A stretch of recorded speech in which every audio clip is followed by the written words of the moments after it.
for the invitation.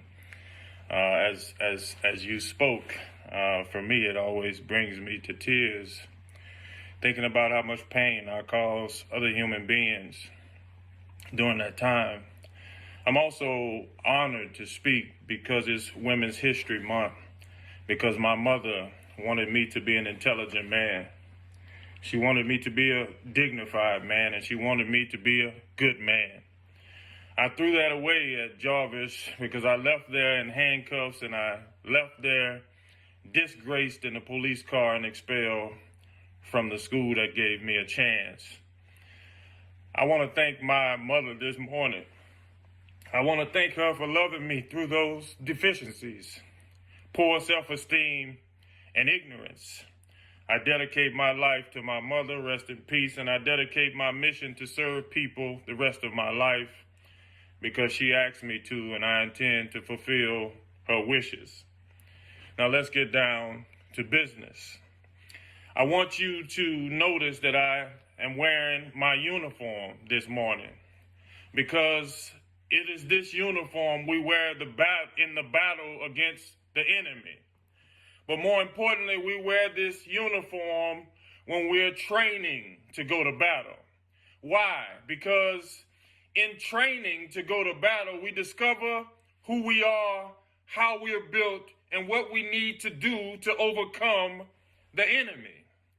The enemy that we're going to speak about today is ignorance, dysfunction, and a self-fulfilling prophecy of failure in our lives. You see, the scripture says we war not against flesh and blood, but principles and principalities and spiritual wickedness in high places. The high places today is your mind. The high places today is your erroneous thinking that gets in the way of your progress and your success. The high place today is when the enemy tells you that you can't, that you will never, that it is impossible. That's the enemy. And I'm going to make a disclaimer here. My speech today might make you a little uncomfortable if you're not comfortable with yourself. My speech might make you a little uncomfortable if you're too comfortable with yourself. And your parents, your grandparents, your forefathers and mothers have sent you here to get an education that will not only benefit you, but break down generational curses of poverty, poor choices, and pain from generations of your families that need you to be successful.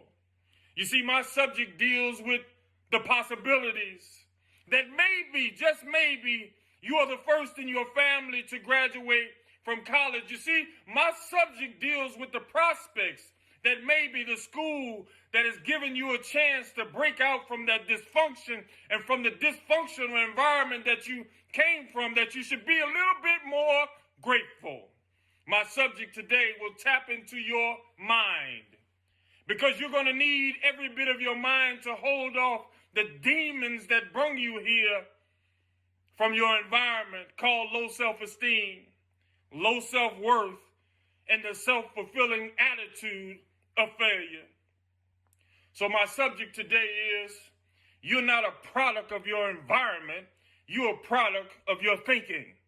Oh, I'm going to say that again because I don't want you to miss that. You see, you're not a product of your environment, you're a product of your thinking. You see, until you change the way you look at things, the things that you look at will never change. You see, environments don't have thoughts, people do.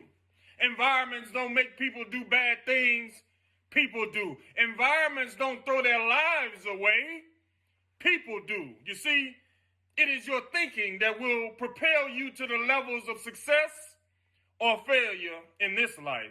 It is your thinking that will either keep you in a dysfunction or help you ascend to dignity, honor, and respect for the opportunity that this institution is giving you. It is your thinking that will allow you to be self-aware enough to understand that the future of your babies depend on what you're doing in this next 4 years. It is your thinking that won't allow you to return home in the same horizontal mindset, vertical, horizontal mindset that you left there with. It is your thinking that will have you choose friends who have your best interests in heart as juxtaposed to those who live in squalor and the dysfunctional excrement called mediocrity.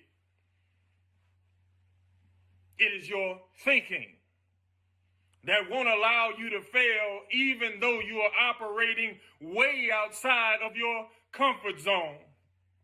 It is your thinking that won't allow you to fail even though you feel uncomfortable, depressed, and sometimes not worthy of the opportunity that you're suffocating from.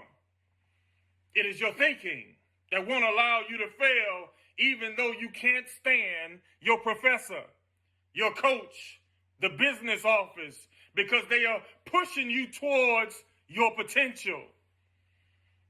It is because of your thinking, it makes you understand that the professors, the coaches, the business office are in their profession and living their dream. Now it's time for you to live yours. It is your thinking that allows you to know that your mama and daddy can't really afford to send you there because some of them are living from paycheck to paycheck to keep you there. It is your thinking that makes you get up and study.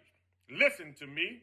Even though you're unmotivated, unsure, and uninterested, it is your thinking that allows you to transcend being unmotivated, unsure, and uninterested because you know that your family is depending on you. You see, it is your thinking that allows you to foresee the future, and those who are seeking to hire you won't hire you because you are unmotivated, unsure, and uninterested because you didn't leave Jarvis Christian College with a degree.